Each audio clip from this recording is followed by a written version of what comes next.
सर्वज्ञ श्री चक्रधर स्वामी की जय। श्री क्षेत्र डोमेग्राम येथे आपण शिबिराचं आयोजन केलेलं आहे आणि या शिबिराला 1 तारखेपासून सुरुवात झाली। तुम्ही सर्व कोणी 30 तारखेला आले, कोणी 1 तारखेला आले। शिबिराचा उद्देश काय आहे का मुलांवरती संस्कार व्हावेत। स्त्री आणि पुरुष पण आपण एकत्र आणले। याचं कारण का की मुलांची जबाबदारी त्यांच्या पालकांनी घेतल्यानंतर त्यांना पण यायला मिळेल आणि काळजी वाटणार नाही। आणि म्हणून मुलांवरती संस्कार, स्त्रियांना धर्माची ओळख, पुरुषांना धर्माची जाणीव, अशा पद्धतीने हा तिहेरी योग आपण घडून आणलेला आहे। दरवर्षी असे शिबिरं आणि कार्यक्रम आपण घेत असतो, परंतु ह्या वर्षी डोमेग्राम येथे परमपूजनीय वामनमुनी अंकुळनेरकर दादा यांच्या आश्रमात आपण याचं नियोजन केलेलं आहे। सकाळी आपण 3ला उठून 3 ते 5 स्मरण करायचं आहे। 5 वाजता आपण देवपूजा केली आज, त्यानंतर पूजा अवसर केला। पूजा अवसर केल्यानंतर आपण आरती केल्यानंतर स्थानवंदनाला गेलो। डोमेग्राम ही असं ठिकाण आहे, असं स्थान आहे। स्वामी श्री चक्रधरांनी आपल्या तत्त्वज्ञानाचे 40 ते 50% तत्त्वज्ञान ह्याच ठिकाणी आपल्याला सांगितलं आहे। म्हणून डोमेग्रामचं आपल्या धर्मामध्ये खूप मोठं महत्त्व आहे, अनन्यसाधारण महत्त्व आहे। तर ज्या तत्त्वज्ञानातून परमेश्वर समजतो, कळतो, बोध होतो, ज्या तत्त्वज्ञानातून आपल्या जीवाचं हित होतं, ते तत्त्वज्ञान स्वामींनी इथं सांगितलं। आणि स्थान पण भरपूर आहे। ते स्थानवंदन करताना आपल्याला त्या स्थानाच्या लीळा माहिती असल्या पाहिजे, अन्यथा नुसतं स्थान करायचं। या अगोदरही तुम्ही अनेक वेळा स्थानवंदन केलेलं असेल इथं। आणि हे स्थानवंदन आपण करतो, परंतु कशा पद्धतीनं करतो त्यातली आपल्याला माहिती असणं अत्यंत गरजेचं आहे। स्थानवंदन तर करतो आपण, घाईघाई डोकं टेकवणे आणि पुढे चालणे, आजपर्यंत हाच आपला उपक्रम असतो। पण स्थानवंदन करणं म्हणजे देवाला आठवणे, स्थानवंदन करणं म्हणजे देवाच्या लीळांचं चिंतन करणे, स्थानवंदन करणं म्हणजे त्या माध्यमातून, त्या निमित्तातून दुःख व्यक्त करणे। कारण स्वामी श्री चक्रधरांनी हे स्थान आपल्यासाठी निर्माण केलेले आहे, आपल्या वंदनासाठी उपलब्ध केलेले आहे। 12व्या शतकामध्ये 800 वर्ष होऊन गेले, ज्या स्वामी श्री चक्रधरांनी या सृष्टीमध्ये अवतार घेतला। जीवाच्या हितासाठी, जीवाच्या भल्यासाठी परमेश्वर अवतार घेतात आणि जीवधर्म, देहधर्म स्वीकारून वाडोवाडी फिरतात, अधिकारी जीवाला निमित्त करून हे तत्त्वज्ञान, स्वतःची ओळख आपल्यापर्यंत, सर्वसामान्य जीवापर्यंत, अनाधिकारी जीवापर्यंत पोहोचवतात। म्हणजे 800 वर्षापूर्वी सांगितलेलं तत्त्वज्ञान, निर्माण झालेले स्थान नंतरच्या काळामध्ये आपल्या पूर्वजांनी आपल्यासाठी त्याचं संवर्धन केलं, सांभाळलं आणि आपल्यापर्यंत पोहोचवलं। आता ते तत्त्वज्ञानाच्या माध्यमातून आपण समजून घेणं, जाणून घेणं आणि त्या स्थानाचं महत्त्व ओळखून आपण आपल्या जीवाचं हित, भलं कशात आहे हे तत्त्वज्ञानातून जाणल्यानंतर त्यावरती चालणं हे आपलं आद्य कर्तव्य आहे। म्हणून परमेश्वराने स्थान निर्माण केल्यानंतर त्या स्थानाचं पूर्वजांनी संवर्धन केलं। आता आपल्याला फक्त स्थान वंदन करायचं आहे, पण तेही जर माहीत नसेल वंदन कसं करावं तर त्या स्थानवंदनाला काय अर्थ नाही। म्हणून स्थानवंदन करण्याच्या अगोदर आपल्याला लीळा असली माहिती पाहिजे। परमेश्वराने या सृष्टीमध्ये अवतार घेऊन आपला धर्म सांगितला, तत्त्वज्ञान सांगितलं, लीळा अनंत केल्या आणि या जीवाला समजवलं। का आणि कशासाठी या प्रश्नाचे उत्तर जर आपण शोधले, फक्त आणि फक्त या जीवाचं हित व्हावं, जीवाचं भलं व्हावं, या जन्ममृत्यूच्या फेऱ्यातून हा जीव निघावा, परमेश्वराला प्राप्त करावा, परमेश्वराचा आनंद मिळवावा आणि या जन्ममृत्यूच्या फेऱ्यात परत जाऊ नये, हाच एकमेव उद्देश परमेश्वरांनी धर्म निर्माण करण्याचा, धर्म संस्थापनेचा उद्देश ठेवलेला आहे. परंतु तो उद्देश आपल्याला न समजल्यामुळं धर्मामध्ये अनेक लोक आहे, नामधारक आहे, वासनिक आहे, साधू संत आहे, तपस्विनी आहे. कोणाला कसं समजलं आणि कोण कोणत्या हेतूने कोणत्या भावनेने करतो त्यावरती ते प्राप्त असतं. देवाने समुद्राच्या दृष्टांतातून हे अत्यंत सुंदरपणे आपल्याला मांडलेलं आहे. समुद्र आहे, त्या समुद्रामध्ये काय नाही आहे, परंतु प्रत्येकाला प्रत्येक गोष्ट मिळते का? नाही मिळत. अनेक लोक त्या समुद्रामध्ये व्यापारासाठी जातात. काही लोक त्याच्या समुद्राच्या कडेला शिंपले भेटतात, त्याचा व्यापार करतात, आपलं कुटुंब चालवतात. काही लोक त्या समुद्रामध्ये जातात, मासेमारी करतात, वायू काढतात, तेल काढतात, आणखीन काही हिरे माणिक मोती सापडतात का ते बघतात आणि त्यातून काहीतरी ते जे मिळेल ते मिळवण्याचा प्रयत्न करून त्याच्या कृतीनुसार, त्याच्या अवस्थेनुसार आपल्या कौटुंबिक जबाबदाऱ्या त्या पार पाडण्याचा प्रयत्न करतात. पण एक असं असतं का, म्हणतो हा समुद्र आहे, या समुद्रात काय नसेल, पण त्यासाठी थोडंसं धाडस करावं लागेल, त्यासाठी थोडंसं आतमध्ये जावं लागेल, बघावं लागेल, रिस्क घ्यावं लागेल. आणि मग तो धाडस करून आतमध्ये जातो, खूप आतमध्ये जातो, संशोधन करतो, शोधतो, कष्ट करतो, वेळ देतो आणि मग त्याला एक असा हिरा भेटतो त्यातून का त्याची किंमतच होत नाही. आता तो हिरा विक्रीला गेल्यानंतर कोणी घेत नाही, कारण त्याची मोठी किंमत असते, म्हणून तो राजाकडे जातो आणि तो राजाकडे गेल्यानंतर तो राजा म्हणतो आता तुझ्याकडून हा हिरा घ्यायचा आहे, त्याची किंमत ठरवावं लागेल, तुला काहीतरी दाम द्यावा लागेल, कारण त्या उद्देशाने ते व्यापार करायला गेलेला आहे आणि त्याच उद्देशाने तो राजाकडे पण गेलेला आहे.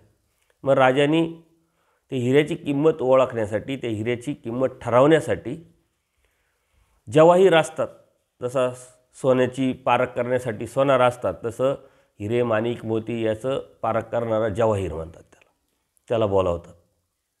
तो चेक करतो, ते पाहतो, तो म्हणतो अरे बापरे, हा अनमोल हिरा आहे, याची किंमतच होणार नाही, याची किंमतच नाही म्हटली. जो किंमत करील त्याची जीभ झाडेल म्हटले. मग तो राजा घेऊ शकत नाही, इतका मोठा अनमोल असा हिरा आहे तो. म्हणजे आता राजा काय घेऊ शकत नाही, राजाच्या पलीकडं श्रीमंत कोणीच नसतं जगामध्ये, परंतु त्याची किंमत राजाने केली नाही, कारण तो अनमोल आहे आणि तोच बरोबर ठेवून लोक त्याला ओवाळणी टाकायला लागतात, त्यावरती त्याचं घर कुटुंब चालतं आणि हिरा मात्र तसला तसं त्याच्याकडे राहतो. सांगण्याचं तात्पर्य काय आहे या दृष्टांताचं देवाला, की इथं या धर्मामध्ये, हा धर्म म्हणजे एक समुद्र आहे, त्याचा थांग पत्ता लागत नाही, खूप मोठा धर्म आहे, देवाने सांगितलेला देवाचा धर्म. आणि देव कुठं आहे? चैतन्यापर परमेश्वर, म्हणजे त्या साऱ्या देवतेच्या पलीकडं असलेला परमेश्वर, म्हणजे त्याचा धर्म त्याच्या इतकाच मोठा आणि तो तर अथांग समुद्र, अमर्याद. परमेश्वराला काही मर्यादा आहे का? परमेश्वराला काही मर्यादा नाही आहे, सर्व व्यापक आहे, तो सगळीकडं आहे. म्हणून परमेश्वराचा धर्म हा एक समुद्र आहे. आता इथं नामधारक आहे, वासनिक आहे, साधू संत आहे, कोणत्या हेतूने आले? कोणी म्हणतं आपल्याला लय अडचण आहे, उपदेश घेऊन पाहू, म्हणून उपदेश घेतला, अडचणी दूर होण्यासाठी, दुःख दूर होण्यासाठी, संकट दूर होण्यासाठी, स्वतःच्या सुखासाठी. त्यात थोडासा आतमध्ये जाणारा वासनिक असतो, तो म्हणतो काय याच्यात बघू, तो देव तर भेटला पाहिजे, देव मिळाला पाहिजे, कारण पुनर्जन्म आपला सिद्धांत त्याला लक्षात आला, ज्ञान झालं आणि तो मिळवण्यासाठी मग त्यांनी काय करायचं हे त्यांनी ठरवलं पाहिजे. अन्यथा दोन गोष्टी कळाल्या, दोन गोष्टी समजल्या, चला काय हरकत आहे, चाललं आहे. मग त्याचा बाजार करणारे बी लोक आहे, त्याचा व्यवसाय करून मिळवणारे लोक आहे. एखादा पुढं निघतो म्हणतो काही खरं नाही, देवाने तर अनुसरल्याचं देव सांगितलं, पुढं निघालो पाहिजे, पुढं सरकलो पाहिजे, त्याग केला पाहिजे. मग आता तो त्यागाचा उद्देश त्याचा काय आहे? अनेक लोक बोध असताना त्याग करतात, बोध नसताना त्याग करतात की नाही. कोणी भयाभ्यान नरकाला घाबरतात म्हणून त्याग करतात, कपडे घालतात. कोणी म्हणतं मित्रांनी संन्यास घेतला चला आपणही घ्यावं. कोणी म्हणतं इथं खायला भेटत नाही, हालय अडचण आहे, मानभाव झालं का सकाळ दुपार संध्याकाळ 3 वेळेचे मस्त वेळेवर पंक्ती भेटतात म्हणूनच त्याग करणारे आहे. पण एक असा असतो तो म्हणतो अनंत जन्म गेले, अनंत सृष्ट्या गेल्या, मी हेच केलं, मला देव पाहिजे, आता मिळवल्याशिवाय गत्यंतर नाही, आता नाही तर कधीच नाही, असा विचार करून मग तो खोलवर जातो. असा विचार करून परमेश्वर प्राप्तीच्या अनुषंगाने जेव्हा तो निघतो, देव म्हणता याची किंमतच होणार नाही. कारण देवानी सृष्टी कोणासाठी निर्माण केली? जीवासाठी. स्वतः अवतार घेतला कोणासाठी? जीवासाठी. वाडवडी फिरले कोणासाठी? जीवासाठी. अधिकारी जीवाला निमित्त करून तत्त्वज्ञान सांगितलं जीवासाठी. बोध दिला, स्वतःची ओळख दिली जीवासाठी. जो अनंत ब्रह्मांडांचा नायक सर्वशक्तियुक्त परमेश्वर या महाराष्ट्रात अनवाणी पायी फिरला. जो अनंत ब्रह्मांडांचा नायक परब्रह्म परमेश्वर सर्वशक्तियुक्त भिक्षा मागितली. कशासाठी? कोणासाठी? या जीवासाठी. आता जीवासाठी जरी केलेलं परमेश्वराने सर्व काही आहे, परंतु त्या जीवाला ती जाणीव होणं गरजेचं आहे. त्या जीवाला जर ती जाणीव नसेल का देवाने माझ्यासाठी काय केलं आहे, तर त्याची किंमत काहीच नाही. अशा जाणीवेतून जेव्हा जो उठतो आणि फक्त मला आता देवच व्हावा, तोची व्हावा, तोची भेटावा, या ध्येयाने ज्या उद्देशाने जो धर्मासाठी चालतो, त्याच्यासाठी देवाने हे सारं केलेलं आहे. धर्मातून मला काहीतरी भेटेल, पैसा भेटेल, मानपान भेटेल, हे होईल ते होईल, अशा उद्देश ठेवणारे जे लोक आहेत त्यांच्यासाठी देवाने काहीच केलेलं नाही. खरं देवाला कोणाला द्यायचं आहे? अशा योग्य जीवाला का ज्याला प्राप्तीला न्यायचं आहे. आणि देवाने सर्वांसाठी एकच तत्त्वज्ञान सांगितलं आहे, सर्वांसाठी अवतार घेतलेला आहे. परंतु आपण कुठंतरी कमी पडतो आहे, आपल्या लक्षात येत नाही आहे. म्हणून लक्षात घेण्यासाठी तत्त्वज्ञानाची ओळख, शास्त्राची ओळख ही गरजेची असते. कोण तुम्ही कशा उद्देशाने धार्मिकता करताय, कोणत्या उद्देशाने स्थानवंदन करताय, कोणत्या उद्देशाने तुम्ही धर्मसेवा करताय, कोणत्या उद्देशाने तुम्ही स्मरण करताय, चिंतन करताय, कोणत्या उद्देशाने तुम्ही शिबिरात आलेले, काय मिळवायचे, काय घ्यायचे, हा उद्देश जर तुमच्या समोर, तुमच्या डोळ्यासमोर पूर्णपणे स्पष्ट आणि पारदर्शक नसेल तर त्या येण्याला, त्या करण्याला काही अर्थ नाही. का उपदेश घेतला आपण? का देवाने आपल्याला बोध दिला आहे? बोध देणं म्हणजे काय? बोध कोणाला देव देत नाही. बोधाची किंमत देव म्हणता करताच येणार नाही. कारण कितीतरी लोक आहे, अभ्यास केला, 18 पुराण, वेद, शास्त्र, उपनिषद, मग त्यांना बोध होईल का? नाही होत. तुम्हाला बोध झाला आहे कारण संस्कार, आणि त्या संस्कारातून तुम्ही केलेली क्रिया, आणि ती अहेतुक क्रिया, कळत न कळत केलेली क्रियासुद्धा परमेश्वराने स्वीकारली. कारण परमेश्वर दयाळू माळू कृपाळू आहे. तुम्हाला बोध तर झाला आहे, पण आता त्या बोधाच्या नंतर तुम्ही आता काय करताय? कोणत्या उद्देशाने धार्मिकता करताय, कोणत्या उद्देशाने अभ्यास करताय, कोणत्या उद्देशाने तुम्ही या रस्त्यावरती चालण्याचा प्रयत्न करताय, त्यावरती तुमची आध्यात्मिक प्रगती ठरते. समुद्राच्या दृष्टातून देवाने तेच सांगितलं आहे का इथं कोण कशाने आलेले, कोण कशाने आलेले, ते त्याच्यामध्ये तेवढ्याच किमतीचे. जे शिंपले वगैरे उचलतात आणि गोळा करतात त्यांची किंमत तेवढीच. परंतु जो खोलवर जातो का, ज्याला अनमोल असा हिरा सापडला आहे, त्या हिऱ्याची किंमत राजाही करू शकला नाही, जवाहीरही करू शकला नाही, आणि राजाही त्याला घेऊ शकला नाही, असा जीव परमेश्वराला अपेक्षित आहे. आणि ही इच्छा ठेवून परमेश्वराने, वासना ठेवून परमेश्वराने आपल्याला बोध दिलेला आहे. परंतु जाणीव नसल्यामुळं आपण या छोट्या छोट्या गोष्टीमध्येच आपण सुख मानतो. जाणत्या विखो सुखात निधी. जो जाणता आहे त्याला या विषयामध्ये सुख वाटत नाही, तो तळमळत असतो, धडपडत असतो. कुठं देव भेटेल, या स्थानावर भेटेल, त्या स्थानावर भेटेल, या ठिकाणी भेटेल, त्या ठिकाणी भेटेल. परंतु उद्देश तुमचा देव मिळवायचा असेल तर तळमळ कराल, तर दुःख कराल. देव म्हणतात तळमळीत जन्माते झाडी तरी परमेश्वर प्रेम देतात. धर्म खूप मोठा नाही आहे, खूप अडचणीचा नाही आहे, खूप कठीण नाही आहे, का तुम्हाला करताच येऊ शकत नाही असं नाही आहे. देवाने या जीवाच्या हितासाठी जर धर्म सांगितला आहे तर त्या जीवाला कसा सोपा वाटेल, कसा करण्यासारखा असेल तशा पद्धतीने देवाने धर्म सांगितलेला आहे. पण तो इतका सोपा असूनही आपल्याला जर कठीण वाटत असेल तर आपण कुठंतरी चुकतो आहे.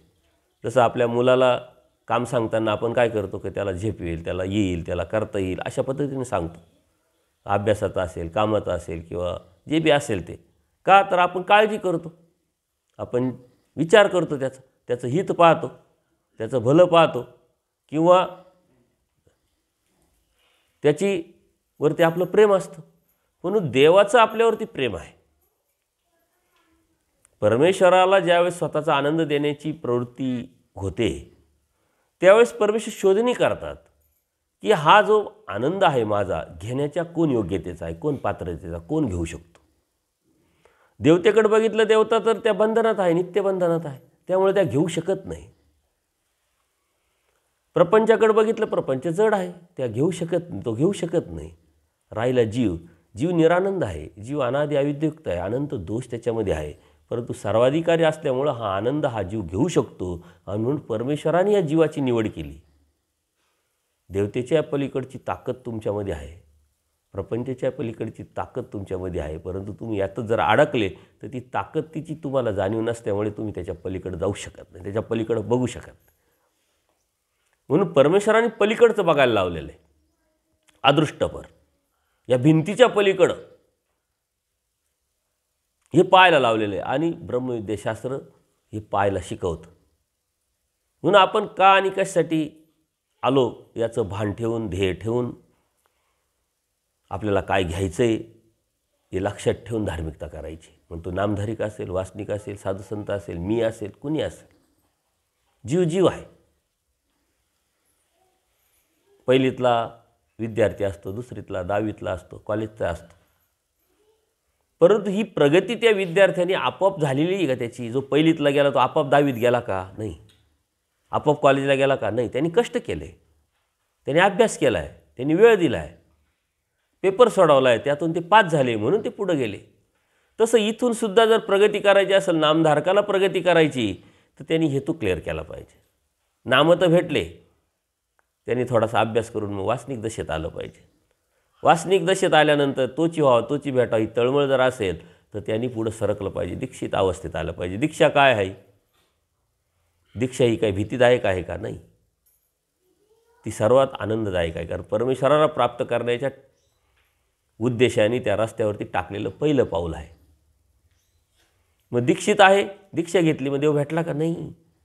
त्यांनी देव मिळवण्यासाठी तळमळ केली पाहिजे, कळकळ केली पाहिजे, आपल्या अंतःकरणामध्ये शुद्धता निर्माण केली पाहिजे, आपल्या नजरेमध्ये बदल करून परमेश्वराच्या प्राप्तीच्या अनुषंगाने ती दृष्टी आपली प्रगल्भ केली पाहिजे.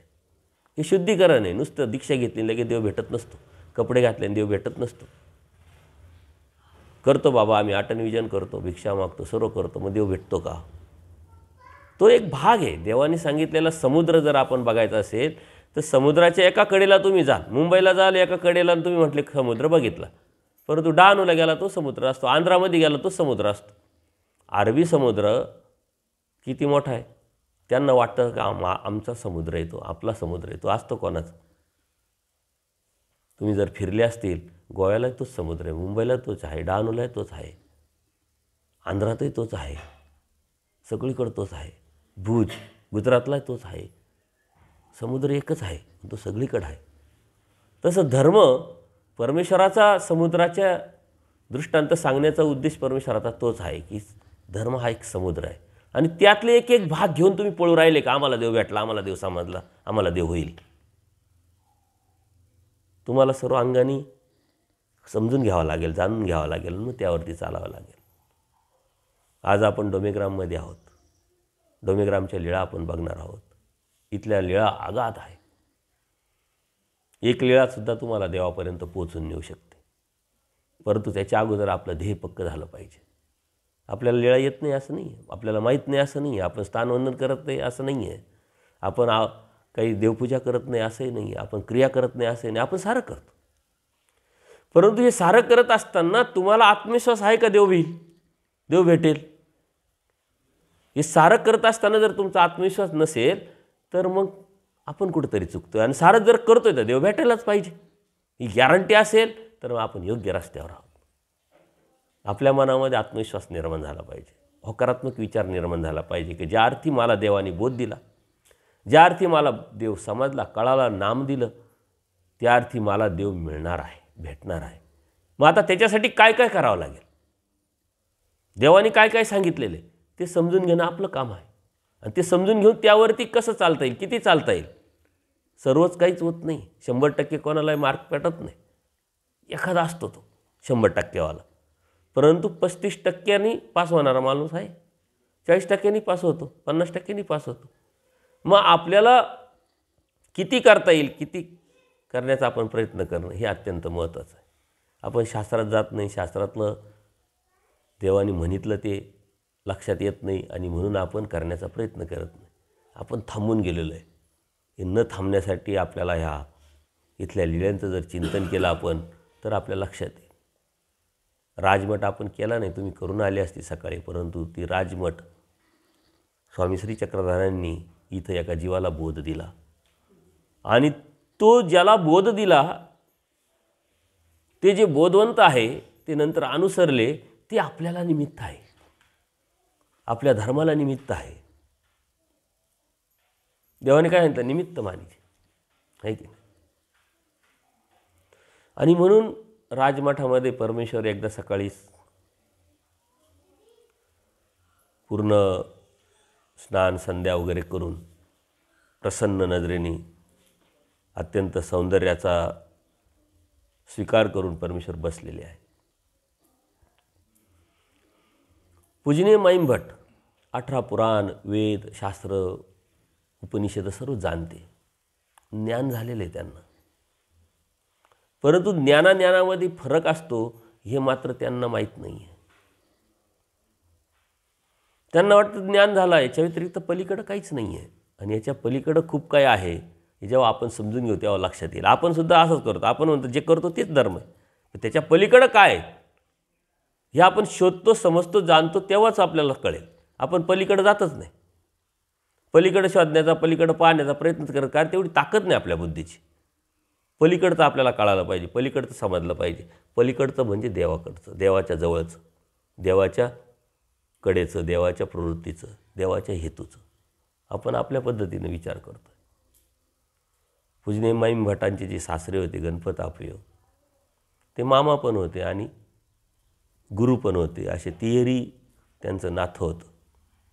ते गणपत आपयो ची देवाची पहिली भेट झालेली. आज सकाळीच आपण एक स्थान केलं का ज्या ठिकाणी पहिली भेट झाली, औसा माता ह्या गणपत आपयांना निमित्त, गणपत आपय माईंभटांना निमित्त आणि माईंभट आपल्याला निमित्त.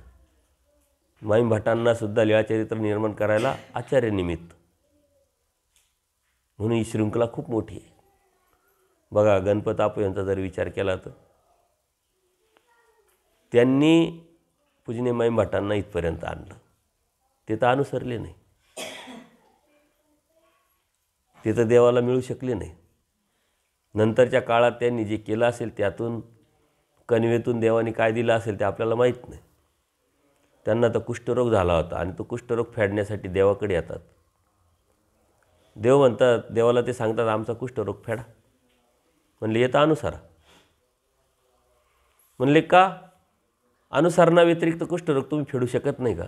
फेडू शकतो, आम्ही अनार्जित दाता आहे, आमच्याकडे काय अशक्य आहे, आम्ही काही करू शकतो, सर्व शक्तियुक्त आहे, परंतु ती आमची खावणी आहे. खावणी म्हणजे काय? वैशिष्ट्य. ते आमचं वैशिष्ट्य आहे, जीवाने अनुसरलं पाहिजे, ही आमची खावणी आहे. म्हणून तुम्ही अनुसरले तर कुष्ठरोग आम्ही तुमचा घालून टाकू. परंतु कुष्ठरोग जाण्याच्यासाठी म्हणून सुद्धा ते अनुसरले नाही. जीव स्वार्थी असतो, त्या स्वार्थाचा त्यांनी जर विचार केला असता की असंच कुष्ठरोगाने जगण्यापेक्षा आपण दररोज मरणाची चिंतन करतो आहे, दररोज मरणाची अपेक्षा करतो आहे, कधी मरण येईल अशी वाट पाहतो आहे. तर त्याच्यापेक्षा देवाला अनुसरा. याचा अर्थ काय, अनुसरण हे मरणच आहे. मर म्हणून देवाला जर झाले असते तर आज आपण त्यांचे गोडवे गायले असते आणि ते देवाला भेटले असते. परंतु माणसाची निर्णय क्षमता, ज्यावेळेस निर्णय घ्यायचा तो निर्णय त्या माणसाकडून जर नाही झाला, जीवाकडून नाही झाला, तर किती मोठं नरकात पडू शकतं. औसा माता भिक्षेला जायच्या, देव इथंच आहे डोमेग्रामला, आणि भिक्षेला जायच्या. औसा माता गपचीप बसत नव्हत्या, तोंड बंद नव्हतं त्यांचं. त्या जर गुपचीप बसल्या असते तर गणपती आले असते का?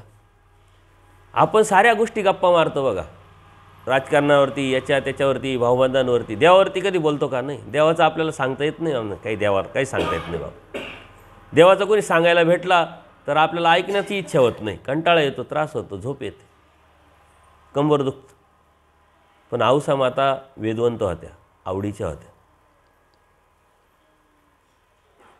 त्या ज्यावेळेस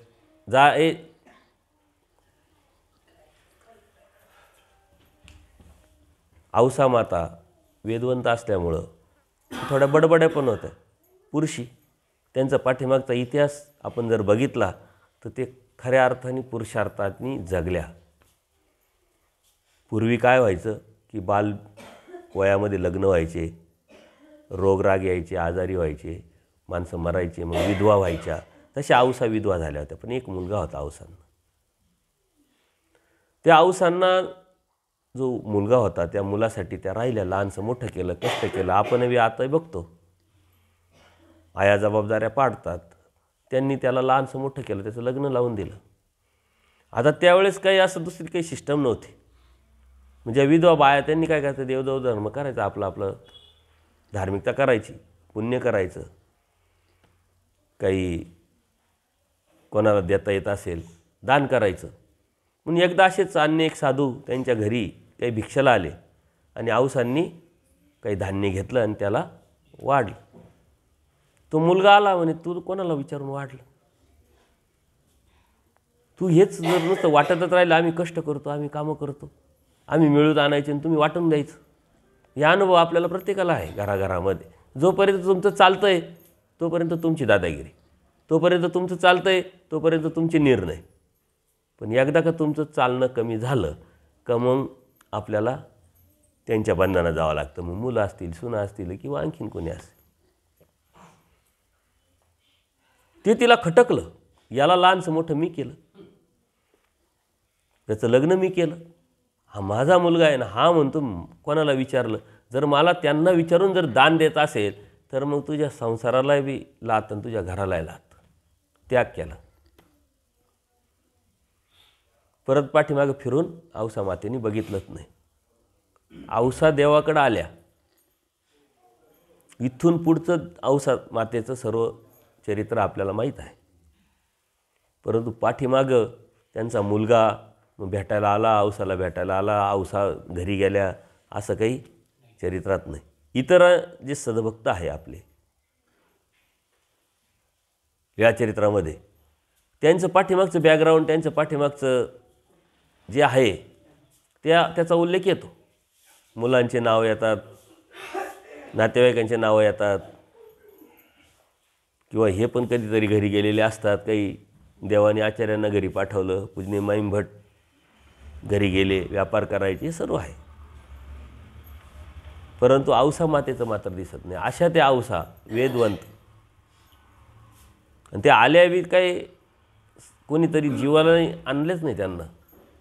त्यांची क्वालिटीच वेगळी, त्यांची अवस्थाच वेगळी होती. त्यांना आणलं त्यांच्या ग्रामदेवतेने. ती ग्रामदेवतेच स्वप्नात येऊन सांगितलं का तू गंगा तीरावरती जा, तुम्हाला परीस भेटेल म्हटले. बघा, देवतासुद्धा परमेश्वराकडे जीवाला आणतात की नाही. आणि ते आल्यानंतर देवाची त्यांची भेट होते आणि देवाने पहिले त्यांना काय कार्य लावेल सांगितलं, तुमच्या गथुड्यात काय असेल ते पाण्यात टाकून द्या. गथुड्यात काय राहतं आपल्या? गथुड्यात म्हणजे आपल्या डोक्यात. आपल्या डोक्यातही असतं, कर्मकांड असतात, विधी असतात, अंधश्रद्धा असते, उपदेश असतो तरी आपण पित्र करतो, उपदेश असतो तरी मिश्र भक्ती करतो, उपदेश असतो तरी अमावस्या, पौर्णिमा, केटी, विडे सारं राहतं आपल्या डोक्यात. देवाने या डोक्यातला पहिला कचरा पाण्यात टाकायला लावला आहे. देवाला जर मिळवायचं आहे, देवाला जर प्राप्त करायचं, देवाला समजायचं आणि देवाची जर भक्ती करायची, तर पहिले डोक्यातला कचरा आपण नदीत टाकला पाहिजे. आपला नदीतला जर तो कचरा जर वाहून नाही गेला, तर तो कचरा घेऊन जर आपण देवाकडे धार्मिकता करत असेल, तर आपला उद्देश स्पष्ट होऊ शकत नाही. पण समुद्रात व्यापार करणारे भरपूर लोक आहे, परंतु एक असा असतो तो कोण आहे की ज्याच्या डोक्यातून सारा कचरा निघून गेला. त्याच्या डोक्यातून शिंपले निघून गेले, वायू निघून गेले, मासेमारी निघून गेली, सारेच निघून गेले. तसं परमेश्वर प्राप्तीच्या अनुषंगाने जो निघाला त्याच्या डोक्यातून सारं निघालं पाहिजे. तरी औसा माता काय म्हणते, सारं सोडते देवा. परंतु एक लंगडा कृष्ण आहे, तो मला वाट दाखवतो म्हणले. म्हणजे साचोकार श्रीकृष्ण, आम्ही तुम्हाला आता वाट दाखवणार आहे, तुम्ही सोडून द्या. स्वामी श्री चक्रधर ही श्रीकृष्ण महाराज आहे, हे स्वतः देवानी तिथं सांगितलं त्या लीळेच्या माध्यमातून. अशा औसा माता देवाबरोबर राहायला लागल्या सन्निधानात. वेदवंत त्या भिक्षेला जायच्या, भिक्षेला जाता जाता गप्पा मारायच्या. काय गप्पा मारायच्या? देवाच्या गप्पा मारायच्या. आपण गप्पा कोणत्या मारतो? आपण इथं आलो आहे तरी फोन करतो, जेवला का, जेवली का, उठला का, उठले असतील का नाही, काय करत असतील काय नाही. त्या देवाचे वर्णन करायच्या. आमचे देव असे, आमचे देव तसे. ते गणपती आपल्याला बरं वाटायचं ऐकायला. वर्णन ऐकल्यानंतर ते म्हटले, औसा माताला मला घेऊन चला, देवाची आमची बी भेट घालून द्या. आता इतर भक्त जे आहे असं कोणी जर त्यांना सांगितलं तर ते म्हणतात देवाची परवानगी घेऊन येतो. मग देव म्हटले तर मग आम्ही नेतो. पण औसा माता तशा नाही आहे. औसा मातेचा भावच खूप वेगळा होता. माझा देव, काय विचारायचं, चला लगेच. आणि ते गणपती आपल्याला घेऊन आले. सकाळी आपण बघितलं, मग देवानी औसांना स्थिती दिली. ती स्थिती औसांना का देण्याचं कारण होतं? त्यातून जी बडबड त्यांनी केली का देव चिंतामणी, देव कामधेनू, आणि त्याला होकारही देत होते. कोण? गणपत आपयो. देव म्हणतात, अहो तुम्ही शास्त्र जाणता थोडंफार, नाही खूप जास्त, तर देव काय गाय आहे? देव काय खडा आहे, दगड आहे? देव तर निराकार आहे. म्हणजे देव प्रत्येक जीवाला संधी देतो हे सांगण्याचं कारण. ती लीळा आपण कशासाठी समजून घ्यायची का प्रत्येक जीवाला परमेश्वर कुठंतरी केव्हा तरी संधी देत असतो कोणाच्या तरी माध्यमातून. देवाला त्या गणपती आपण संधी द्यायची होती, पण त्यांना घेता आली नाही. म्हणून मी सांगत राहतो, धर्म हा बुद्धिवाद्यांचा आहे, विंडो लोकांचा धर्मच नाही. जो विचार नाही करत ना त्याला धर्माचं आई टटा किंवा कळत नाही. बरं, नाही तुम्हाला वाचता येत, नाही तुम्हाला अभ्यास करता येत, ऐकू शकता, समजू शकता, जाणू शकता, त्यातून स्वतःमध्ये बदल करू शकता. जर बदलत याच्या मारे एक कानाखाली, काना या इकडे, तू इथं बस, इथं जवळ बस. सत्संग ऐकतो तू हे काय वाचून राहील?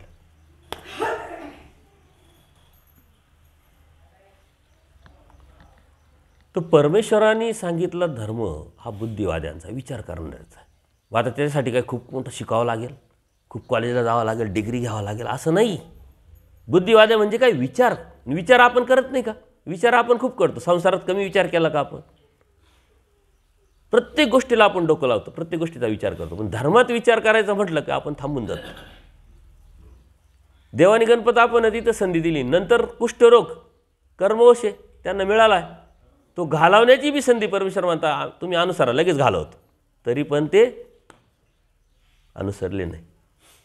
ते गणपतापयो चे जावई पूजनी माईम भट, आणि माईम भटांना 18 पुराण वेदशास्त्र जाणल्यामुळं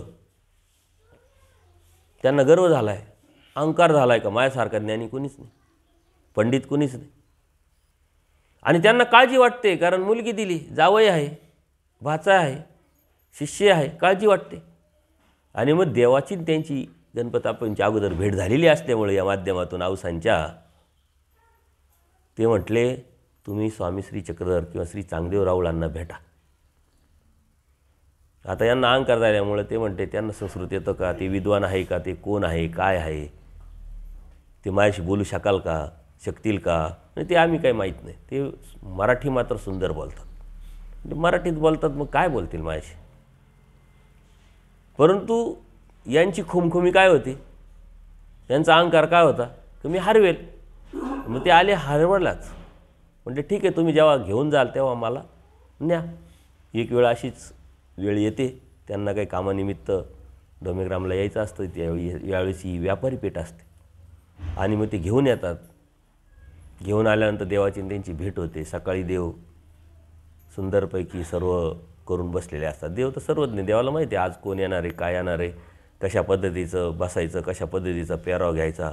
देवाने ती सौंदर्य जी मूर्त आहे, लावण्य मूर्त आहे, ती स्वीकारलेली आहे.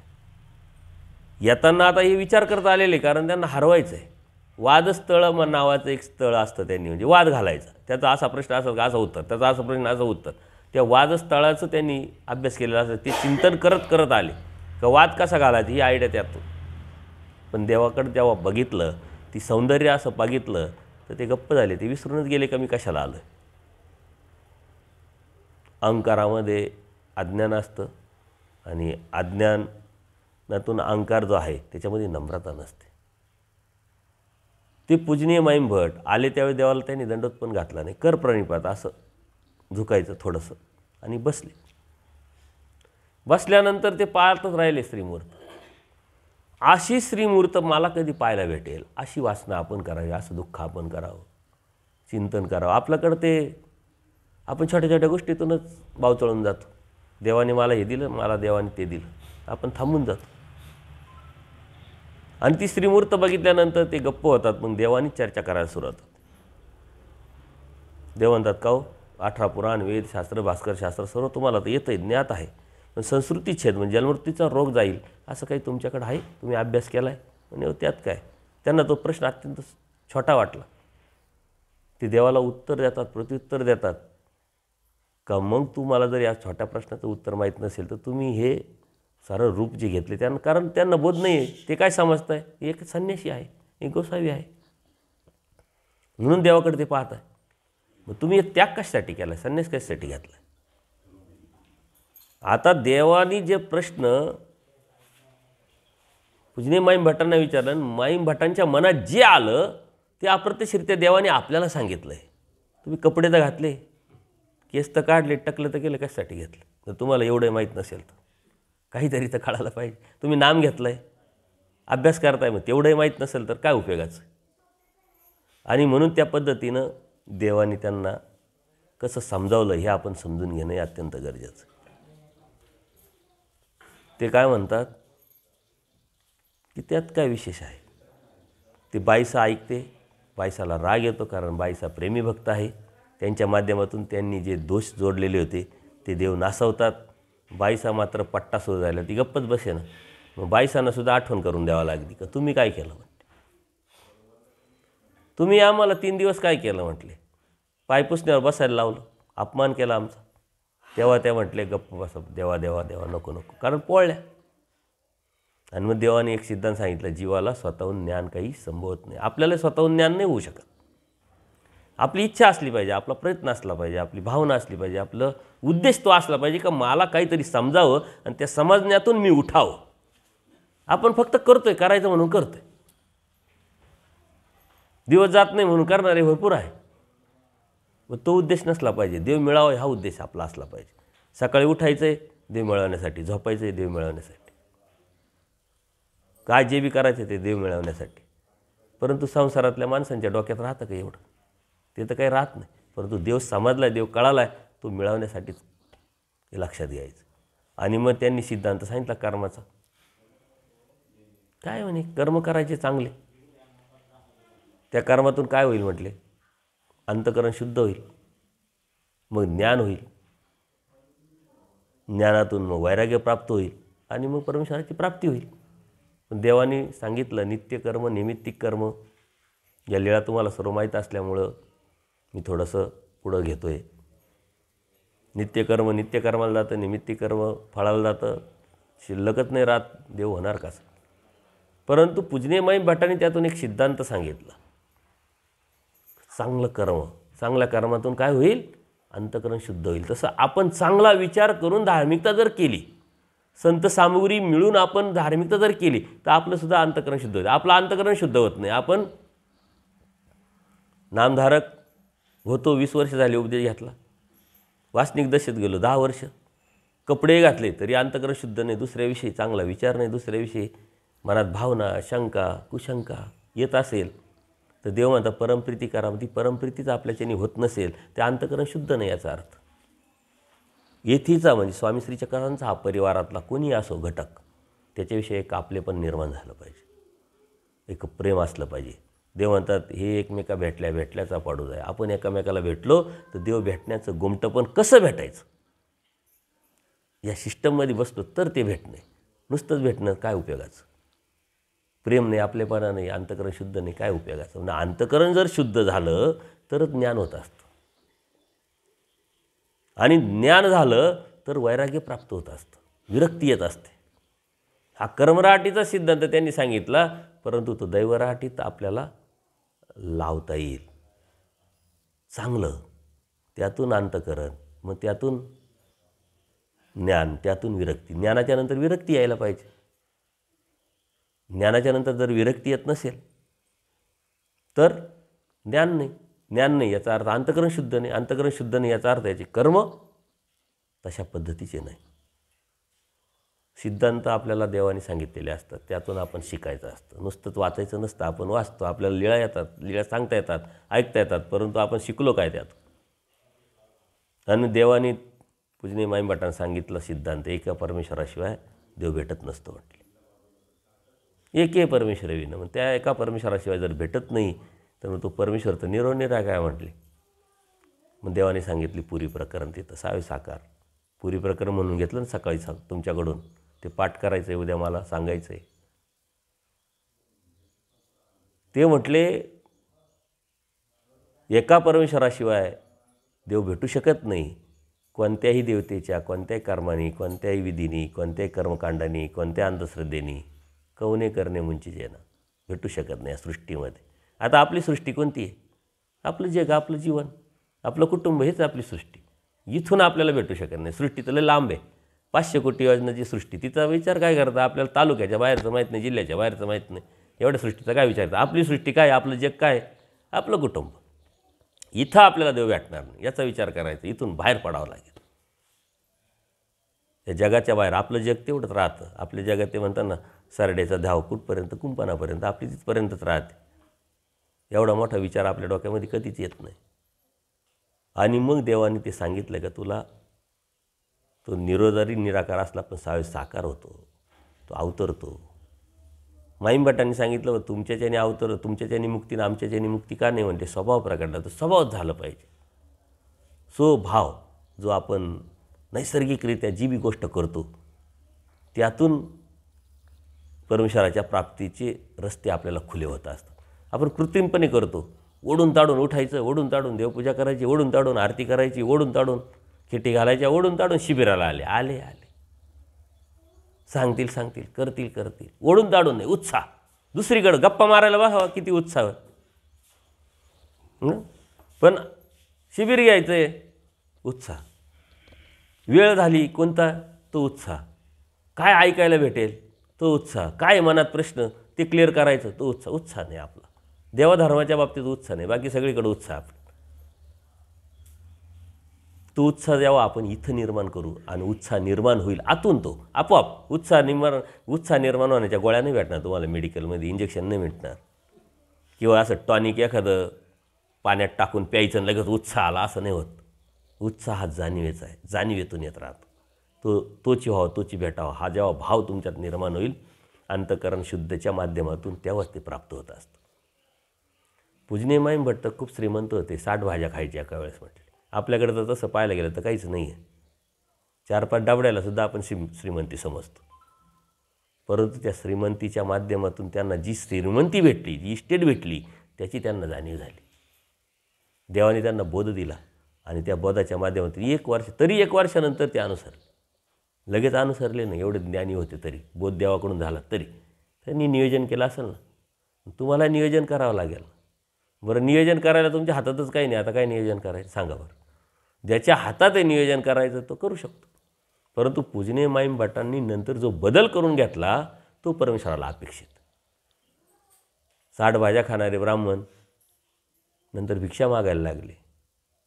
अहंकाराने वागणारे, अहंकाराने बोलणारे, अहंकाराने चालणारे ब्राह्मण अत्यंत नम्र झाले.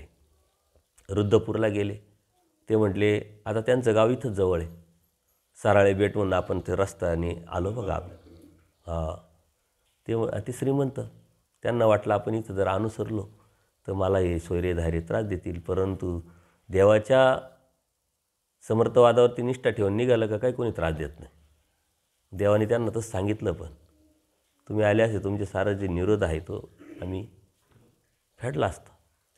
परंतु त्यांनी त्यांच्या पद्धतीने विचार केला. आपण आपल्या पद्धतीने विचार करतो, आपण आपल्या पद्धतीने विचार करायचा. आपण देवाने सांगितले, देवाच्या कडेचा विचार, देवाने काय सांगितलं, देवाची पद्धत काय, देवाचा हेतू काय, देवाची कड काय, याचा विचार करा. आपण आपल्या पद्धतीने धर्म, आपल्या पद्धतीने, आपल्या कडेने, मला हे वाटतंय करावं, ते वाटतंय करावं, ते वाटतंय करावं, ते बोलावं ते वाटतंय, पण देवाने काय सांगितलं आणि त्यातून आपल्याला काय शिकायचं, हेतू काय परमेश्वराच्या या लीळेचं. आणि देवाने सर्व सांगितलेलं असतानाही, एवढं ज्ञान दिलेलं असताना, बोध दिलेलं असताना ते गेले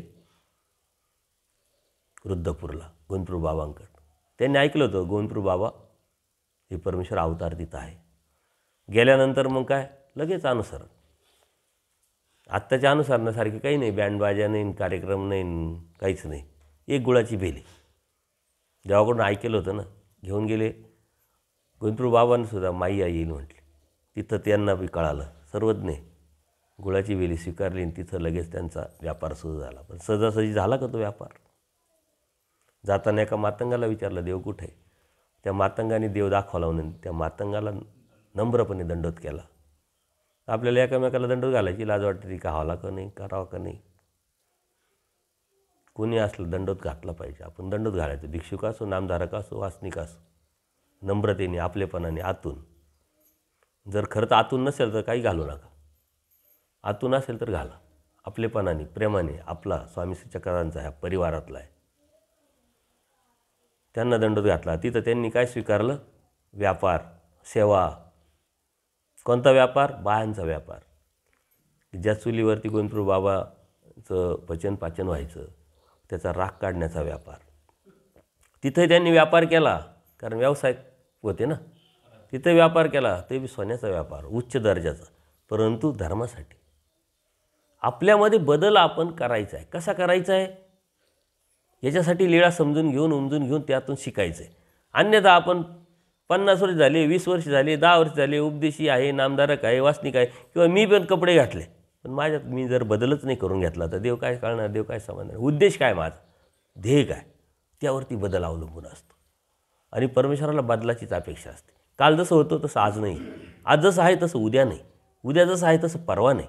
दररोजचा बदल. कारण आपण दररोज झोपत असतो. झोपणं म्हणजेच मरणं आहे. झोपल्यानंतर कळतं का काय होतं. सकाळी परत उठतो म्हणजे देव आपल्याला उठवतोय. आणि ते उठवताय कशासाठी? का एक परत नवीन जन्म तुला आता, परत नवीन चान्स, परत नवीन संधी. ती संधी आपण समजून नाही घेत, जाणून नाही घेत. आपण त्याला दिवस रात्र समजतो, परंतु उठणं म्हणजेच एक संधी असते.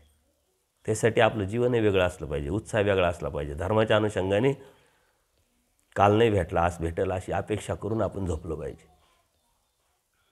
आपल्याला झोपच येत नाही. आपण, मला तर बरेच जास्त प्रश्न हेच पडतात, बाबा झोप येत नाही. मी सांगतो लीळा आठवा, लगेच झोप येते.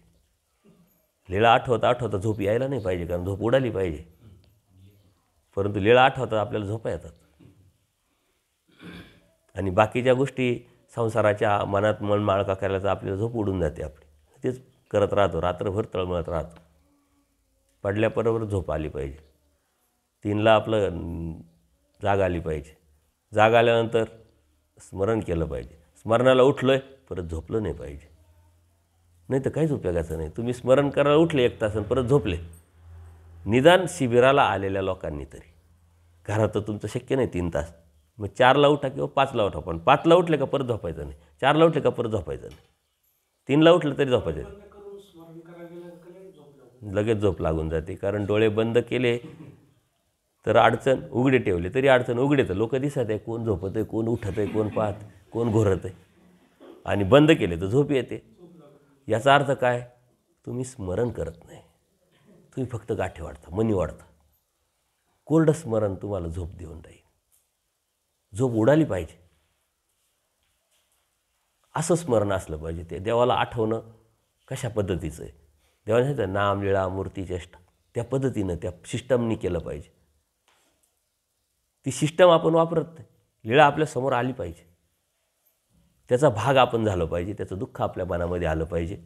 का ते जीव आहे, मी जीव आहे, त्या जीवाला भेटले देव, मला का नाही भेटले, याचं दुःखच नाही आपल्याला. आपण म्हणतो 850 वर्ष झाली, 850 वर्ष झाली, उलट आनंद व्यक्त करतो आहे. आपल्याला दुःख झालं पाहिजे, हे म्हणताना सुद्धा आपली जीभ जड झाली पाहिजे. 850 वर्ष झाली, आपली जड होत नाही, आपण जोरात म्हणत राहतो. उलट आपली तर एवढी बुद्धीची दिवाळखोरी का देवाला जाऊन 850 वर्ष झाली म्हणजे 8 शताब्दी वर्ष साजरा करा म्हणतात. हा साजरा करण्याचा उद्देश आहे, हा दुःख करण्याचा विषय. परंतु म्हणते साजरा करा, 800 वर्ष झाली म्हणजे देव गेले याचा आनंद का दुःख आहे, ती जाणीव महत्त्वाची. ते दुःख झालं पाहिजे. तर ह्या ज्या गोष्टी आहे ह्या आपण लक्षात घेत नाही, हे आपल्या लक्षात येत नाही आपण करतोय काय. पण देवाने आपल्याला पूजनीय माईमभटाच्या माध्यमातून या साऱ्या गोष्टी, नुसतं पूजनीय माईमभट एकच पात्र तुम्ही घेतलं, त्यांची भेट, त्या भेटीतून त्यांना झालेला बोध, बोधातून घेतलेली दीक्षा, दीक्षेच्या नंतर त्यांनी केलेला बदल, आणि त्या बदलातून परमेश्वराला कसे प्राप्त झाले, हे जरी एकच पात्र जरी तुम्ही घेतलं तरी देव भेटेल. बाकी खूप काही करायची गरज नाही. आणि 2-2 देवाचं सन्निधान, देवाकडून शास्त्र, बोध, ज्यांनी लीळाचरित्र लिखाण केलं, ती लीळाचरित्र लिखाणाला एवढं मोठे कष्ट घेतलं, परंतु तरीही त्या पूजनीय माईमभटांना शंका होती, भटोमज देव होईल का. तरी त्या पूजनीय माईमभटांना प्रश्न निर्माण झाला की एवढं करूनही मला देव होईल का. आपल्याला प्रश्नच पडत नाही, कारण आपल्याला गॅरंटी आहे आपल्याला ते काय भेटत नाही. काही खरं आलं आपण ठरून टाकलेलं आहे, एका जन्मात कुठं जन्म होतं का. मग किती जन्म हे बी सांगता येत नाही, 2 का 5 का 10 हे बी सांगता येत नाही. पण एका जन्मात होणार नाही, होत नाही, आणि मला भेटणार नाही हे आपण डिक्लेरेशन करून टाकलेलं आहे. तुमच्या मनात जर शंका आहे, तुम्हाला जर वाटतंय तर कशाला देव भेटेल. तुम्हाला वाटलं पाहिजे का मला देव भेटेल का. देवाने मला बोध दिला आहे, देवाने माझ्यासाठी सृष्टी निर्माण केली, देवाने माझ्यासाठी वाडोवाडी फिरले, मला हे 4 पदार्थ कळाले, जीव, देवता, प्रपंच, परमेश्वर. तो परमेश्वरचं नाम मला भेटले, त्या नामाच्या नंतर मी अभ्यास करून मी आता त्याग केला, कपडे घातले, आणि तरी तर तुम्हाला शंका असेल देव भेटणार का नाही, तर मग त्याचं सोंगच केल्यासारखंच झालं. आपण म्हणतो ना कशाला सोंग करतो, करायचं खरं कर, नाही तर काय करू नको. देवाला सोंग अपेक्षित नाही, देवाला खरेपण अपेक्षित. आणि ते खरेपण हे शास्त्रातून आपल्याला कळतं. ज्या माईमभटांना देवाकडून सारं भेटलं तरी शेवटच्या काळामध्ये तेच माईमभट घरी गेले, म्हणले देवाकडं काहीतरी करू. कशासाठी गेले, पेव फोडायला, म्हणजे धान्य विकू म्हटले, आणि मग इकडे येऊ. देवाने तर निरोप पाठवला आचार्यांकडे, तरी ते आले नाही. जे माईमभटांमध्ये जी विचार होती, जी भावना होती, जे संसारात अडकणं होतं, किंवा त्यागही होता, अभ्यासही होतं, बुद्धिवादी होते, सारं होतं, तरी पण प्रॉब्लेम्स होतेच ना.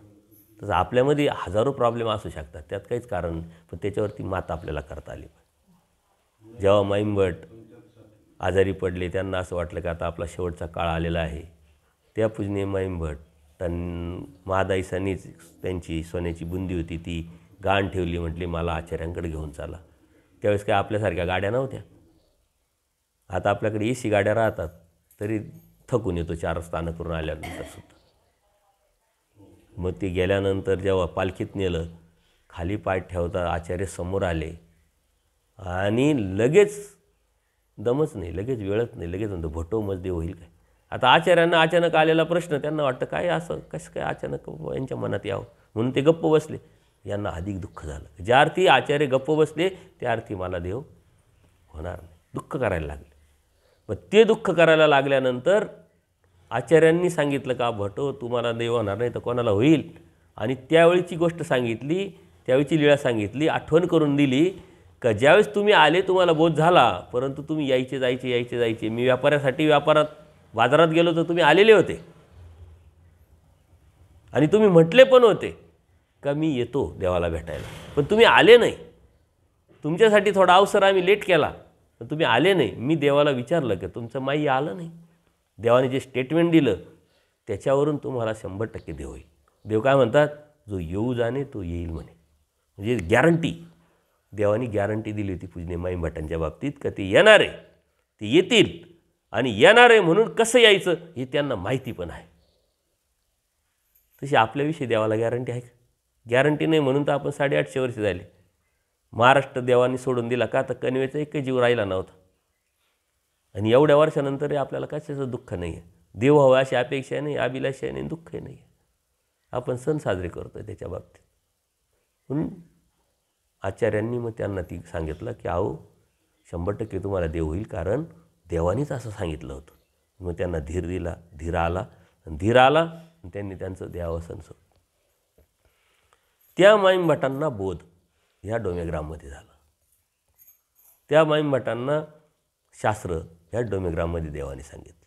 म्हणून आपल्या पूजा अवसरामध्ये सुद्धा बघा डोमेग्रामचा उल्लेख आला. सारे स्थान एकीकडे आणि डोमेग्रामचे स्थान एकीकडे. म्हणून हा योग पूजनीय वामनमुनी अंकुळनेरकर जे आहे त्यांच्या निमित्ताने आला. त्यांनी इथं जागा, आश्रम म्हणून किरण म्हणे आपलंच आहे, चला शिबिर. इथं येऊन याचं आठवण करणं, याचं चिंतन करणं एवढी सोपी गोष्ट नाही. आपण तर करतो, कुठेही बी करतो, चिंतन करतो. तसं पाहायला गेलं तर इथं येऊन तुम्हाला त्यावरती सांगणं ही माझी योग्यता नाही, पात्रता नाही. परंतु आता आलो आहे, धरून आणलं आहे, तुम्ही सांगावं तर लागेल. हे बी अडचणीचं, हे संकटच आहे एक प्रकारे. हे बी त्यावर मात करणं हा हे फक्त काहीतरी प्रयत्न आहे, किलबिलावाला प्रयत्न. पण परमेश्वराने काय सांगितलं आहे, उद्देश काय आहे आपला, ध्येय काय आहे, आपण कोणत्या लीळेतून काय शिकायचं हे अत्यंत महत्त्वाचं आहे. आता ही लीळा खूप मोठी आहे. देवानी मग तिथं त्यांना बोध दिला म्हणजे काय लगेच इंजेक्शन दिलं आणि लगेच बोध दिला आणि लगेच कळालं असं नाही आहे. बोध देणं म्हणजे समजवलं आहे. पूजनीय माई भटांना समजवलं आहे, अहो तुम्ही असं म्हणता जे तसं नाही आहे. सुरीचा दृष्टांत सांगितलं, तुमचं महत्त्व काय जाणा, तुम्ही तुमची किंमत काय जाणा. ज्यावेळेस तुम्ही त्या क्वालिटीचे व्हाल त्यावेळेस आम्ही तुम्हाला जवळ बाजूलाच होऊ देणार नाही. त्यानंतर देवतेच्या संदर्भात मग हत्तीचं दृष्टांत सांगितलं, तुम्ही आजपर्यंत जे करत आले त्यातलं आणि यातला फरक जाणा, समजा. हत्तीचं दृष्टांत सांगितलं. आणि हे सारं दृष्टांत सांगून कितीतरी सूत्र त्यांना सांगितले. पुरी प्रकरण सांगितलं, सहार प्रकरण सांगितलं, उद्धरण प्रकरणाची काही सूत्र सांगितले. तेव्हा ते समजले, तेव्हा ते कळाले आणि मग त्यांना बोध झाला आहे. त्यांनी तर सांगितलं एका परमेश्वराशिवाय नाही, मग सांगा परमेश्वर. देवाने श्रीकृष्ण महाराज सांगितलं. आता स्वतः स्वामी श्रीचक्र समोर असताना श्रीकृष्ण महाराज सांगण्याचं काय कारण? परंतु जगमान्य अवतार आहे, त्यांच्यावर निष्ठा आहे म्हणून श्रीकृष्ण महाराज सांगितलं. ते हुशार होते. आपण तर लगेच श्रीकृष्ण महाराज सांगितलं आपण गप्प बसलो असतो, उठलो असतो, सुटा म्हटलं असतं, भेटला श्रीकृष्ण. ते म्हटले अहो तुम्ही तर दास्यमोचक सांगितलं श्रीकृष्ण महाराज, आता तर नाही आहे, नीच धामाला गेले. आणि आपण म्हणतो आता श्रीमंती पाहिजे तर श्रीकृष्ण महाराजांचं स्मरण करा. आणि पूजनीय माई भट म्हणतात आता श्रीकृष्ण महाराजांची भक्ती नाही ना करता येणार, स्मरण नाही करता येणार, केलं आहे तरी मला जे पाहिजे ते नाही ना भेटणार. मग दत्ताच प्रभू ते तर अमुक दर्शन आहे म्हटले. आता पूजनीय माई भटांना ते अमुक दर्शन वाटलं, हो ना. ते म्हटले ना अमुक दर्शन आहे. देवाने यश केलं म्हणून तर पुढचा अवतार सांगितला. आणि आपण म्हणतो आडी अडचणी आल्या, संकट आले, घ्या दत्तप्रभूंचं नामस्मरण करा. आता ज्या माई भटांना दत्तप्रभूंचं नामस्मरणातून परमेश्वर प्राप्त करता नाही आला, त्या दत्तप्रभूंचं स्मरण करून आपल्याला आपलं दुःख हरण करता येईल का? एवढ्या योग्यतेचे आपण आहोत का? चक्रपाणी प्रभू महाराजांचं सांगितलं, तिथं कामाच्या निमित्ताने दे त्याग केला म्हणले, संपुष्टात आले. आणि तेच अवतार भरवतला येऊन पतीत उठून स्वामी श्रीचक्र झाले. गोविंदप्रभू बाबा विडीपिशी मूर्त आहे, म्हणजे त्यांनीच सांगितलं ही विडीपिशी मूर्त आहे, मला देव कसा होईल. आणि तिथंच गेले अनुसरायला. म्हणजे आपण काय सांगतोय, काय ऐकतोय आणि काय करतोय यात तफावत दिसती की नाही. जर त्यांनीच मान्य केलं, देवानी मान्य केलं म्हणून स्वतःचा बोध दिला आहे का येतं शरण या म्हटले आम्ही, तेव्हा बोध झाला आहे ना. मग पूजनीय माई भट गोविंदप्रभू बाबांकडं काय जाण्याचं कारण नव्हतं, परंतु तरी गेले. म्हणजे ह्या ज्या चुका कळत न कळत आपल्याकडून किती घडल्या असतील, किती घडत असतील. परंतु आपला उद्देश जर पक्का असेल, ध्येय जर फिक्स असेल, तर देव दयाळू माळू कृपाळू आहे. त्यातून आपण बाहेर पडण्यासाठी आपला प्रयत्न असला पाहिजे. ही एकच लीळा जर व्यवस्थित समजून घेतली, पूजा अवसर आहे, त्या पूजा अवसराचं पूर्ण वर्णन आहे. का बाईसा कुठं झोपायच्या, देव कोण कसे, मग ते कसे उठायचे, बाईसा कशा उठायच्या, ते सारं वर्णन ह्याच डोमेग्राम राजमठ आपण ज्याला म्हणतो तिथली ती लीळा आहे. आता ते सारं आपल्याला कसं आहे, मोठं मोठं पाहिजे, ते सारं पाडून एकच मंदिर मोठं करून एकच, त्याच्यामुळे ते लक्षात येत नाही.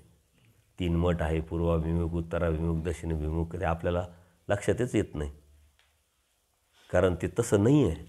तशा पद्धतीनं जर आपण केलं असतं तर अधिक सोपं झालं असतं. बांधकाम करा, काय हरकत नाही, मंदिरं बांधा, मोठे बांधा, पण जसं वर्णन आपलं आलेलं आहे तशा पद्धतीनं केलं तर तसं बघा हा मठ होता, बघा हा मठ आहे, हा उतार मिठून देव इथं बसायचे, देव उठं बसायचे, देव असं. तर साऱ्या लीळा सोपं झाल्या असत्या का ना. आपल्याला आता तिथं डोकं वापरावं लागतं, काही कसं असेल कसं असेल, आपल्या लक्षातच येत नाही. पुन्हा आपण काय स्वीकारायचं, काय करायचं हे अत्यंत महत्त्वाचं आहे.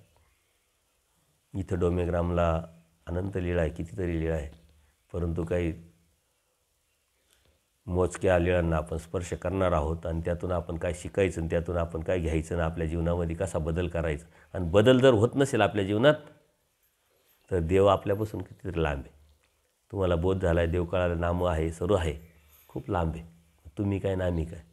बदल अपेक्षित आहे. तो बदल विचाराचा, बोलण्याचा, सांगण्याचा, अंतःकरण शुद्धाचा, दुसऱ्याकडं पाहण्याचा, आपलं बोलणं, उठणं, बसणं, सारे बदल परमेश्वराला अपेक्षित आहे. देव म्हणतात आमचा जो भक्त आहे त्याचं उठणं बसणं वाया जाणार नाही. पण आपलं उठणं बसणं कसं असतं, आपला उत्साह कसा असतो, आपलं वागणं कसं असतं, आपली विचार करण्याची पद्धत कशी असते, आपलं दुसऱ्याविषयी पाहण्याची नजर कशी असते, हे परमेश्वराला अपेक्षित आहे. आणि तोच धर्म आहे. देवाने धर्म काही खूप अवघड नाही सांगितलं आहे. देवाने सांगितलं, एका सूत्रात सांगितलं, तुम्हाला धर्म बघा, अन्यवार्ता करू नका म्हटले, त्यापेक्षा झोपा काढा. ही सूत्र तुम्ही बरोबर पाळलं, झोपले सकाळी, अन्यवार्ता करण्यापेक्षा बडबड करण्यापेक्षा घ्या झोपून. पण बायांना ते अन्यवार्ता करू नका, अन्यवार्ता करायची नाही. आपण किती अन्यवार्ता करतो, किती गप्पा मारतो. धार्मिकता आपण काय समजतो, स्नान करणे, विडा ठेवणे, खेटी करणे, किंवा उपार दाखवणे, दंडोत करणे, अजून काय पारायण करणे, अजून क्रिया करणे, हे सारा धर्म आहे की नाही. हा धर्माचे एक एक भाग आहे. हा एक संस्कार आहे. हे केले तर आपल्याला धर्माची परिपक्वता निर्माण होईल. पण देवाने धर्म काय सांगितलं, आचाराशी निगडीत, विचाराशी निगडीत सांगितलं, अंतःकरणाशी निगडीत सांगितलं. तो बदल अंतःकरणात नसेल आणि सारं करत असेल तर उपयोग आहे का.